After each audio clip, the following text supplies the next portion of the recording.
சமீபத்தில் கூட ஒரு வீடியோ ஒன்று பண்ணார், முதல்வர் இப்படி கை காமிச்சு விட்டோம் அப்படின்ற மாதிரி. அது வந்து என்னன்னா தாவேக தலைவர் விஜய்க்கு சொல்லக்கூடிய மெசேஜ் தான். என்ன எங்கேயோ பார்த்திருக்கேன்னு சொன்னீங்க, இன்னுமா எனக்கு தெரியல. ஆனா நக்கல் தான் உனக்கு. அந்த பக்கம் என்னன்னா கூட்டணி சேர்த்துக்கிட்டு இருக்கானுங்க எல்லா கட்சியும். ஆனா நீ என்னன்னா த்ரிஷா கூட கூட்டணி போட்டு சுத்திக்கிட்டு இருக்க. 2 பேருக்கு நடுவுல தான் போட்டியே. ஒன்னு சங்கீதா, இன்னொன்னு த்ரிஷா. நம்ம செயல்பாட்டை நம்பி நம்மளோட சில பேர் வரலாம் இல்லையா, அதுக்கான அரசியல் சூழல் உருவாகலாம் இல்லையா, அப்படி வர்றவங்களையும் நாம அன்போட அரவணைக்கணும் இல்லையா. நமக்கு எப்பவுமே நம்மள நம்பி வர்றவங்கள அரவணைச்சு தானே பழக்கம். டேய் அப்பா, பொம்பளை சோக்கு கேக்குதாடா உனக்கு? பொம்பளை சோக்கு புறம்போக்கு பண்ணாட நாயே. போட்ட பிளான போட்டபடி முடிக்க வக்கல்ல சிலுக்க பார்த்து ஏறு நாக்க தொங்க போட்டு பிளான சொதப்பிட்டு வந்த நாய் நீ. எத்தனை ஒரு பஞ்சாயத்தடா முடிச்சு வச்சு பாரு. நமக்காக அம்பட்டு போலும் பிள்ளை குட்டியோட வெயில்ல காத்து கிடக்குறாங்களே. வெறும் sentiment, it's a emotion. And it is not an ordinary emotion, it is a powerful oceanic emotion. இந்த தமிழ்நாட்டிலே தலை சிறந்த பொம்பளை சோக வாழ கொடுத்தாலும் அது உனக்கு தான் மச்சான். அதை எந்த கொம்பனாலும் தடுக்க முடியாது. அப்படியே ஒருத்தன் எவனா பிறந்து வந்தாலும் அது உன் பிள்ளையாதான்டா இருக்கணும். It's a connection, it's a bond, it's a motion இப்படின்ற மாதிரி சும்மா பஞ்சு டைலாக் விட்டுட்டு இருக்குது. அதுக்கு என்ன அர்த்தம் தெரியுமா? ஊராம் வீட்டு நெய்யில உங்க வீட்டுக்கு ஸ்வீட் செய்யாதீங்க. எப்படி?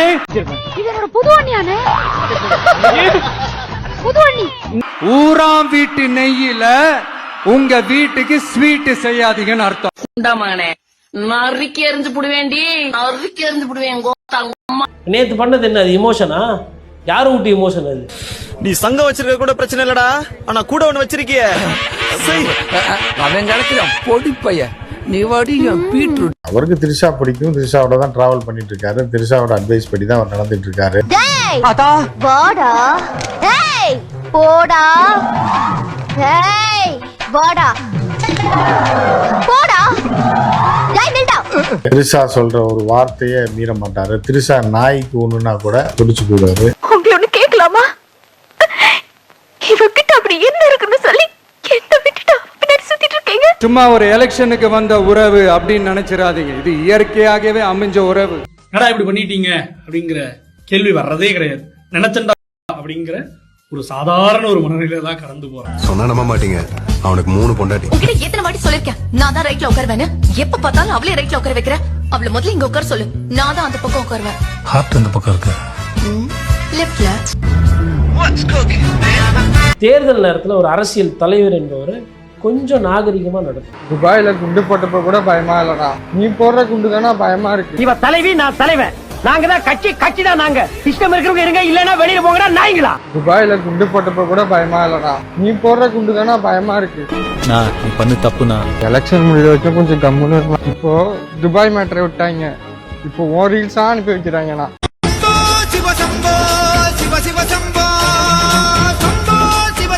உங்களுக்காக இங்க சோறு தண்ணி இல்லாம ஓடிக்கிட்டு இருக்கேன், நீங்க சொகுசா இனப்பெருக்கம் பண்ணிட்டு திரியுறீங்களா? டென்ஷன் ஆகாதவன் தெரியாம நடந்துச்சு. ஆக்சிடென்டா? அவரோட நண்பரோட கல்யாணத்துக்கெல்லாம் போயின்னு கெட்ட பேரை வாங்கிக்கிட்டு என்ன பண்ணோன்னு தெரியாம பண்ணிட்டு இருக்கு. கல்யாணத்துக்கு வந்த இடத்துல இப்படி தெரியல. ஒரு பெரிய மனுஷன் செய்யற வேலையாது. இதுல என்ன பெரிய மனுஷன் சின்ன மனுஷன்? இவ்ளோ சொல்றவன் எங்களுக்குள்ள அது இருக்குன்னு பச்சையா சொல்ல வேண்டியதானே மிஸ்டர் குமரன். அவரு என்னப்பா ஃபுல்லா மூஞ்ச புஷ்டா போல, சூப்பரா ஒரு ஃபிகரை புடிச்சுன்னு ஊருல உட்காண்டா போல. நாம தான் ஒண்ணு இல்லாத ஊரா சுத்தி. இப்ப என்னங்க பிரச்சனை? யார் எப்படி போனா உங்களுக்கு என்னங்க? அவன் 2 பொண்டாட்டி 4 பொண்டாட்டி வச்சிருந்தா என்ன? பாலிடிக்ஸ் வேற, அவங்க பர்சனல் லைஃப் வேற. அதுல நம்ம தலையிட கூடாது. அவங்க என்னவோ பண்ணிட்டு போறாங்க. இதுக்கு எதுக்கு நீங்க இன்வால்வ் ஆகுறீங்க? எதுக்கு எல்லாரும் போய் காசிப் பேசிக்கிட்டே இருக்கீங்க? அவன் வச்சிருக்கா, இவன் வச்சிருக்கான்னு. அவன் 2 பொண்டாட்டி வச்சுக்கிறா, அதை பத்தி கவலையே படக்கூடாது. நம்ம எக்ஸ் வேற கூப்பிடுறா போவா. அது சர பண்ணு. உனக்கு வந்தா ரத்தம், எனக்கு வந்தா தக்காளி சட்னா. அப்புறம் ரீசெண்டா இருக்கிற நிறைய பிரச்சனைகள்ல சில பிரச்சனைகள் ஓடிட்டு இருக்கு இல்லையா? போல காட்ல இருக்க மவனை கொல்லாம விட மாட்டேன். வெயிட்டிங்கா. அதெல்லாம் நீங்க அதுக்கு போராடி. இதோ பார், அறிவை மட்டும்தான் பயன்படுத்த வேண்டும், ஆயுதத்தை பயன்படுத்தக்கூடாது. ஹர்ட் ஆகுறதெல்லாம் நான் பாக்குறேன். அத பார்த்து எனக்கு ஹர்ட் ஆகுது. வெக்கம் கட்டவனே, உனக்கு வேணா சூடு சொன்ன இல்லாம இருக்கலாம், எனக்கே நிறைய இருக்கு. அதெல்லாம் நான் பாத்துக்கிறேன்.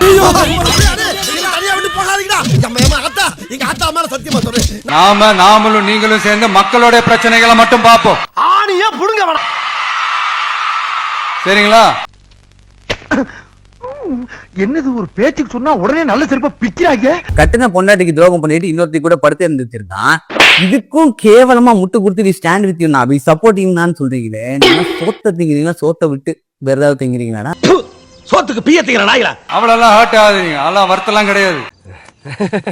ஆனா மனசார சொல்றேன்டா, சத்தியமா நீ எல்லாம் உருப்பட மாட்ட, உருப்படவே மாட்ட, உருப்பட மாட்ட. நீங்க எவ்வளவு பெரிய பெயின் தங்கிடா கொடுத்தீங்க உங்களுக்கு எப்ப தெரியுமா தெரியும்? உங்க ஒய்ஃப் உங்களுக்கு தெரியாம இன்னொரு ஹீரோ கூட அஃபேர் வச்சு அதை நீங்க கையும் கலமா பிடிக்கும் போது இங்க ஒரு ஹார்ட் பிரேக் வரும் பாருங்க. அப்பதான் அதோட பெயினோட இன்டென்சிட்டி. இதுக்காக நான் வெக்கப்பட மாட்டேன், வேதனைப்பட மாட்டேன், துக்கப்பட மாட்டேன், துயரப்பட மாட்டேன்டா. மானம் கெட்ட போயில குடிவாங்க பாருங்க. அவனோட பொண்டாட்டி அவனோட புருஷன் இந்த மாதிரி பண்ணாங்கன்னு வைங்களேன், அப்போ அவங்களுக்கு சப்போர்ட் பண்ணுவாங்களா அவங்க அப்படின்னு கேள்வி கேள்வி. சரியா? கான்பிடென்ட்டா இருக்கு. அதாவது நீங்க எம்ஜிஆர் மாதிரி சொல்லும் போதே நான் கொஞ்சம் யோசிச்சு இருக்கணும். சூப்பரா பண்ணிட்டீங்க போங்க. நல்லதே நடக்கும். வெற்றி நிச்சயம். விளங்காதவன தலைவா என்ன சொல்றீங்க?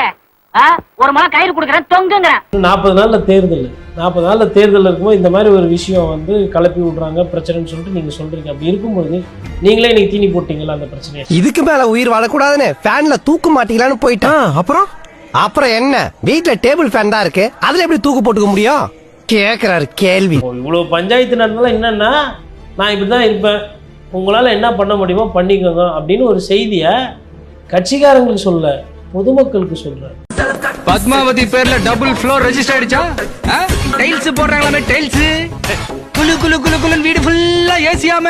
என்ன செகண்ட் சேனலுக்கு சிட்டி நல்லா தெரியுதா? 2 பேர் ஹாப்பியா? இல்ல அந்த மைண்ட் செட்ல தான் இருக்காரா? நான் என்ன பண்ணாலும் மக்கள் என் கூட இருப்பாங்க சார். மைண்ட் செட் இல்ல சார், அவர் பண்றது உச்சக்கட்ட பைத்தியக்காரத்தனம். அந்த பொம்பளை விஷயத்துல ரொம்பவும் வீக்கா. ஒரு இடத்துக்கு போனா மூக்காலே சுமல் பண்ணி அலையில இருந்து கிளவில இருந்து குமரிய வரைக்கும் கணக்கெடுப்பானப்பா.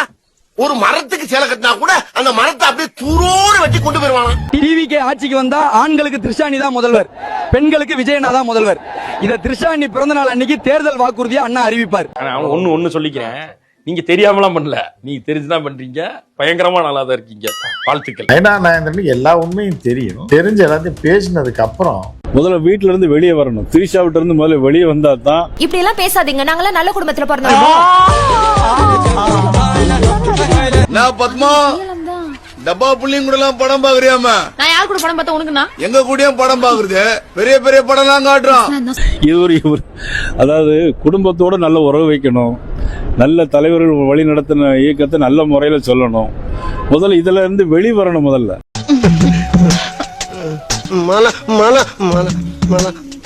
இது பாருங்க, நான் சமையல் செஞ்சு வீட்டு வேலை எல்லாம் முடிக்கிற வரைக்கும் வெளியில எங்கேயும் போக கூடாது. சமத்த ஒரு மூலையில குத்த வச்சு உட்கார்ந்து இருக்கணும். நான் எப்ப கூப்பிடணும் அப்பதான் வரணும். என்னடே அவன் இன்னும் திருந்தல மாமா. டெய்லி ஒரு முகூர்த்தம் அலையறான். வாபஸ் வாங்கி மன்னிச்சு. ஆமா சார். எவ்வளவு கேவலமா இருக்கு. யாரும் இதில் வருத்தப்படுவதால் என்னுடைய வருத்தத்தை நான் மனப்பூர்வமாக நான் தெரிவிக்கிறேன். நேத்தெல்லாம் அவர் தூங்கியிருக்கே மாட்டேன். எல்லாத்தையும் பார்த்துட்டேன் மாப்பிள்ள. சீனு தானாவே அமைஞ்சிருச்சு, வெளியில சொல்லிடாத அசிங்கமா ஆயிடும். ஏண்டா நான் சொன்னதெல்லாம் தப்புன்னு சொல்லி எல்லாம் பண்ணிட்டு பட்டு வேஷ்டி சட்டை கட்டி ஏதோ ஃபர்ஸ்ட் நைட்டுக்கு போற மாப்பிள்ள மாதிரியும் பின்னாடியே பால் சொம்போட வர பொண்ணு போற மாதிரியும் கல்யாணத்துக்கு போறீங்க இல்லையா? இப்படி நான் கிளம்ப வேண்டியதானே? அதான் துப்பிட்டில போக வேண்டியதானே? சரி நான் போறேன்டா, இருந்தா துப்பிக்கிட்டே இருப்பேன். ஒரே கார்ல பட்டு வேஷ்டி சட்டை கட்டி இப்பதான் தாலி கட்டிட்டு இவங்க 2 பேரும் வந்து கோயில்ல தாலி கட்டிட்டு வந்து இந்த கல்யாணத்துக்கு வர மாதிரி வர்றாங்க அப்படின்னா 80 வயசுல என்ன காரியத்தை செஞ்சுட்டு சந்தோஷமா சிரிக்கிறான் பாரு. நான் ஒண்ணுமே செய்யாம படுத்திருக்கேன்டா. அப்ப இவனை நம்பி பின்னாடி போறாங்க அப்படிங்கும் போது இது எல்லாமே தற்கொலை கூட்டம். தலைவனே தற்கொலைன்றத நம்ம ஆரம்பத்துல சொல்லிட்டோம். ஆராய்ச்சி முக்கியமாடா, முதல்ல கைய வச்சு அண்ணா மண்டைய வச்சு அண்டா குடு. அப்படி விஜய் பிடிக்கும்ங்கிறதுக்காக அவன் பண்ற மொல்ல மாதிரி தந்தெல்லாம் என்னால சப்போர்ட் பண்றது முடியாது. தப்புனா தப்பு தான். நானே விஜய் திட்டுமணி என் வாழ்க்கையில நினைச்சு கூட பார்த்தது இல்லை. இப்படி ஒரு சிச்சுவேஷன்ல கொண்டு வந்து விட்டுட்டே ப்ரோ. இப்படி கட்டின பொண்டாட்டிக்கே துரோகம் பண்றவன் எப்படி மக்களுக்கு உண்மையா இருப்பான்னு நினைக்கிறீங்க? உங்களோட நான் இருக்கேன், நம்மளோட நம்ம மக்கள் இருக்கிறாங்க. இதுக்கு மேல என்ன வேணும்? கான்பிடென்ட்டா இருங்க. அந்த செயல்படுங்க. நீ போடுவா பரதேசி உன்னை மீட்ல வந்து மிதிக்கிற. தஞ்சையில போய் பேசினாரு லாஸ்டா, நான் விவசாயி அடுத்த ஜென்மம் ஒண்ணு இருந்தா நான் விவசாயா தான் இப்பதான் உயிரோட தானே இருக்க. விவசாய டாக்குன்னு அழுது போட்டு வீடெல்லாம் வித்துட்டு தஞ்சாவூர்ல இடம் வாங்கி விவசாயம் பண்ண வேண்டியதானே. உனக்கு எதுக்கு அடுத்த ஜென்மம்? நீ அடுத்த ஜென்மத்திலே வந்து இருக்கவன் தாலியை போட்டு அறுப்பியா? செருப்பு பிஞ்சிரும். ஐயோ நான் அப்படி சொன்னவே இல்லையே. ஒரு சில எம்எல்ஏக்கள், அதில் ஒரு சில அமைச்சர்கள் எல்லாம் பார்த்துருக்குறேன் நான். பயந்து சிகரெட் பிடிப்பேன். சிகரெட்டு என்னது? ஒரு சிகரெட்டு. ஏன் அவங்களுக்கு வந்து நான் எம்எல்ஏ ஆகிட்டேன், நான் மந்திரி, என்ன யார் கேட்க போகிறா, கால் மேலே கால் போட்டுன்னு பண்ணலாம்ல, ஏன் பண்ண மாட்டேன்றாங்க? ஏன்னா பொதுமக்கள் கிட்ட நம்மளை எடை போட்டுருவாங்க. என்னை யாராலையும் அழிக்க முடியாது, நானே அழிச்சுப்பேன். ஒரு அரசியல்வாதிக்கு மூலதனம் என்ன? இமேஜ். அந்த இமேஜை உடச்சிக்கிற மாதிரி வேலை எந்த புத்தி கூர்மையாக இருக்கிற அரசியல்வாதியும் பண்ண மாட்டேன். நான் போய் பிரஷ் பண்ணிட்டு குளிச்சுட்டு வந்துடுறேன். பாய். இவ்வளவு கேவலமா நடந்துக்குவேன்னு நான் நினைக்கல. உன் மேல ரொம்ப மரியாதை வச்சிருந்தையா, படிச்சு நீ மட்டும் இப்ப அசிங்கம் அல்ல. தொண்டர்களுக்கு விஜய் சொல்ல வருவது என்ன? அடுத்த அண்ணி இவங்க தான். மாமே யாரு வெளியே போடா. கோர்ட் முடிவு எப்ப பண்ணதோ அதை பத்தி எல்லாம் எனக்கு கவலை இல்லை. அடுத்த உங்க அண்ணி இவங்க தான். அடுத்த பொதுச் செயலாளர் அவங்க தான். என்ன பாக்குறீங்க? நான் கட்சி ஆரம்பிச்சது மக்களுக்கு நல்லது பண்ண நினைச்சீங்களா? என் டார்லிங் கூட சிஎம் ஆசையை நிறைவேற்றுறதுக்கு தான். ஊருக்குள்ளே இருக்காதீங்க, எங்காவது ஓடி போயிருங்க. விஜய் மேல ஆசைப்பட்ட பல பேர் இருக்காங்க. விஜய கல்யாணம் பண்ண இப்ப விஜய்க்கு டைவர்ஸ் அந்த தூக்கி கிடந்த ஜாம்பிகள் எல்லாம் திருப்பி உள்ள வரும். போனாலும் பரவாயில்ல, குடும்பம் போனாலும் பரவாயில்ல, யார் எது சொன்னாலும் என்ன இதுக்கெல்லாம் ஓடுறியே அப்படிங்கிற ஸ்கூல் படிக்க பத்துல இருந்து வெறியா இருக்கும் அவர் மேல. பார்த்தே ஆகணும். ஐயா ஐயா, உங்களுக்கு யாராவது சொல்லி புரிய வைங்க. ஒரு வாய்ப்பு நமக்கு ஓபன் ஆயிருக்கு. எங்க வீட்டுக்காரோட எனக்கு விஜய் தான் பிடிக்கும். நாங்க இருக்கோம், தங்கச்சி அவன் பொண்டாட்டியா கூட நான் இருக்கோம் அப்படின்னு ஒரு தங்கச்சி சொல்லிட்டு போகுது. பெருக்கிறவங்க கூட 10 பொண்டாட்டி வச்சிருக்கான், வேலை வெட்டி இல்லாதவன் 5 பொண்டாட்டி வச்சிருக்கான் அப்படின்னு. அதெல்லாம் எவ்வளவு ஒரு அந்த அந்த தங்கச்சிக்கு மனநிலை என்ன? இப்ப நான் கேக்குறையா, கமெண்ட்ல எல்லாரும் என்ன பைத்தியக்காரன், அறிவு இல்லாதவன் அப்படின்னு என்ன சொல்றீங்களே. மூளை இல்லாத ஆளு யாருன்னு தெரியுதா? தெரியுதா யாரு மூளை இல்லாதன்னு? என்னடா இது இப்படி சத்த போட்டு சிரிச்சிட்டு இருக்க? நான் எவ்வளவு பெரிய முட்டாளா இருந்தா இப்பதான் புரிஞ்சது. அதான் இப்போ நான் பாத்துக்கிறப்போ. ஆனா நிறைய பேர் என்ன சொல்றாங்க, திமுக தான் வந்து அவரை இயக்கியிருக்காங்க. கல்யாண வாழ்க்கையில என்னங்க திமுக போய் இயக்க முடியும்? ஏன்னா படமா இது. அப்ப புரிதல் இல்ல. இதெல்லாம் இப்ப மட்டும் இல்ல, ஜென்மம் அப்ப இருந்தே இப்படித்தான். எம்ஜிஆர் அவர்கள் பேர் பேசப்படுகிறது, கலைஞர் அவர்கள் பேர் பேசப்படுகிறது. யார் வீட்லயும் வீட்டம்மா போய் கம்ப்ளைண்ட் கொடுக்கும். குடும்ப பிரச்சனை குடும்பத்துக்குள்ள இருக்கு, வெளிப்படையா வரல. ஆனா நீ உன் பொண்டாட்டிய உன் ஆம்பளைன்னு சொன்ன இடத்துல நீ உயிரோட இருக்கும்போதே செத்துட்ட. பணத்துக்கிட்டலாம் பேசி பிரயோஜனமே இல்லை. பெண் கொடுப்பவரோ பெண் எடுப்பவரோ இல்ல திருமணம் ஆண்கள் இருந்தாங்க கொடுக்குறீங்கன்னு சொல்றீங்கன்னா, விஜய் ரசிகரா இருந்தா கொடுக்காதீங்க அப்படின்னு இப்ப சமூக வலைத்தளத்துல எல்லாம் பிரிவுங்க எல்லாம் போட்டுட்டு இருக்காங்க. ஆஹா, போன வாரம் ஒரே ஒரு பித்தாள குடத்தை அடிச்சதுக்கு ஊரே சுதாரிப்பாயிட்டாங்களையா. பசுஞ்சோல மாதிரி இருந்த ஊர் பாலைவனம் ஆகி போச்சுடா. எப்படா காலந்தல போற குடக்கட்ட? சொந்த தொண்டர்கள் தான் இன்னைக்கு காலையில இருந்து நேத்துல இருந்து திட்டிக்கிட்டு இருக்காங்க. சொல்ற கேள்றா, நாமெல்லாம் ஒண்ணுடா. நாமளா? இனிமே நாமங்கிற பேச்சுக்கே இடம் இல்ல. இந்த நிமிஷத்துல இருந்து நான் வேற, நீங்க வேற. இனிமேல்லாம் நீங்க பண்றதுக்கெல்லாம் கூட நிக்க மாட்டோம்னா, எக்கெடு கட்டினா ஒழிங்கன்னா வர்ச்சுவல் வாரியர்ஸ்ல பல பர்சன்டேஜ் வந்து திரும்புறாங்க.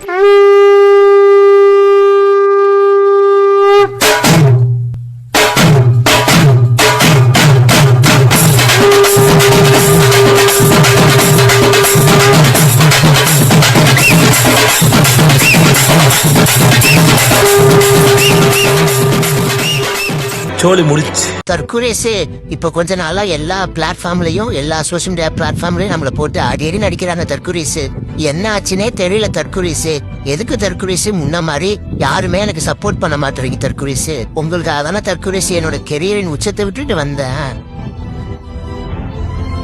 கரூர்ல 41 பேரை பலி கொடுத்துட்டு அங்க இருந்து தப்பிச்சு ஓடி இப்ப சிபிஐ வழக்க ஃபேஸ் பண்ணிட்டு புலி படத்துக்காக வரி ஐப்பு பண்ணி அதுக்கு 1.5 கோடி ரூபாய் வரி கட்டிட்டு உங்களுக்காக தானே தற்கொலைசே நான் இப்படி ஃப்ராடுத்தனம் பண்ணிட்டு சுத்துறேன். எல்லா சோசியல் மீடியா பிளாட்ஃபார்ம்லயும் காசு கொடுத்து வச்சிருந்தேனே தற்கொலைசே. இப்ப எனக்கு ஏன் தற்கொலைசே யாருமே சப்போர்ட் பண்ண மாட்டீங்க? இனி எனக்கு எல்லா சோசியல் மீடியாலையும் முட்டு கொடுங்க தற்கொலைசே, சரியா? மறுபடியும் முதல்ல இருந்தா ஸ்டார்ட் பண்ணு.